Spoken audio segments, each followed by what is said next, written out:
कहते हैं कि नील और फनेश नाम के दो भील लड़के थे। उन्होंने शिकार खेलते समय वन में एक पहाड़ी पर भगवान शिव की लिंग मूर्ति देखी। नील उस मूर्ति की रक्षा के लिए वहीं रुक गया और फनीश लौट आया। नील ने पूरी रात मूर्ति का पहरा इसलिए दिया ताकि कोई जंगली पशु उसे नष्ट न कर दे। सुबह वह वन में चला गया। दोपहर के समय जब वह लौटा तो उसके एक हाथ में धनुष, दूसरे में भुना हुआ मांस, मस्तक के केशों में कुछ फूल तथा मुंह में जल भरा हुआ था। उसके हाथ खाली नहीं थे, इसलिए उसने मुख के जल से कुल्ला करके भगवान को स्नान कराया। पैर से मूर्ति पर चढ़े पुराने फूल व पत्ते हटाए, बालों में छिपाए फूल मूर्ति पर गिराए तथा भुने हुए मांस का टुकड़ा भोग लगाने के लिए रख दिया। दूसरे दिन नील जब जंगल गया हुआ था तो वहां कुछ पुजारी आए। उन्होंने मंदिर को मांस के टुकड़ों से दूषित देखा तो उन्होंने मंदिर की साफ सफाई की तथा वहां से चले गए। इसके बाद यह रोज का क्रम बन गया। नील रोज जंगल से यह सब सामग्री लाकर चढ़ाता और पुजारी उसे साफ कर जाते। एक दिन पुजारी एक स्थान पर छिप गए ताकि उस व्यक्ति का पता लगा सके जो रोज रोज मंदिर को दूषित कर जाता है। उस दिन नील जब जंगल से लौटा तो उसे मूर्ति में भगवान के नेत्र दिखाई दिए। एक नेत्र से खून बह रहा था। नील ने समझा कि भगवान को किसी ने चोट पहुंचाई है। वह धनुष पर बाण चढ़ाकर उस चोट पहुंचाने वाले व्यक्ति को ढूंढने लगा। जब उसे कोई नहीं मिला तो वह कई प्रकार की जड़ी बूटियां ले आया तथा वह भगवान की आंख का उपचार करने लगा, परंतु रक्त धारा बंद न हुई। तभी उसे अपने बुजुर्गों की एक बात याद आई, मनुष्य के घाव पर मनुष्य का ताजा चमड़ा लगा देने से घाव शीघ्र भर जाता है।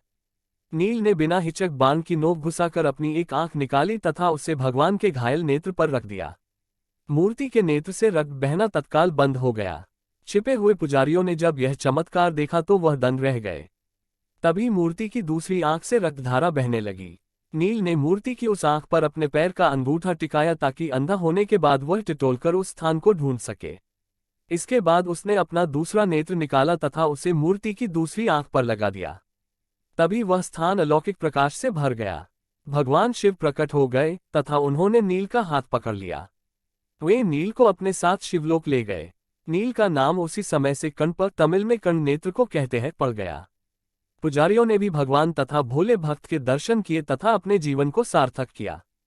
कण्प की प्रशंसा में आदि शंकराचार्य जी ने एक श्लोक में लिखा है, रास्ते में ठुकराई हुई पादुका ही भगवान शंकर के अंग झाड़ने की कूची बन गई। आमन कुल्ले का जल ही भगवान का दिव्याभिषेक जल हो गया और मांस ही नैवेद्य बन गया। अहो, भक्ति क्या नहीं कर सकती। इसके प्रभाव से एक जंगली भील भी भक्तवत्सल भक्त श्रेष्ठ बन गया। मंदिर में मुख्य स्थान पर भगवान शिव की लिंग रूप मूर्ति है। यही वायुतत्व लिंग है, इसलिए पुजारी भी इसका स्पर्श नहीं करते।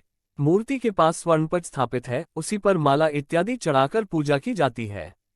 इस मूर्ति में मकड़ी, हाथी तथा सर्प के दांतों के चिन्ह स्पष्ट दिखाई देते हैं। कहा जाता है कि सबसे पहले मकड़ी, हाथी तथा सर्प ने भगवान शिव की आराधना की थी। उनके नाम पर ही श्री कालहस्तीश्वर नाम पड़ा है। श्री का अर्थ है मकड़ी, काल का अर्थ सर्प तथा हस्ती का अर्थ है हाथी।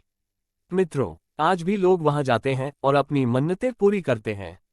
दोस्तों, ये कहानी आपको कैसी लगी?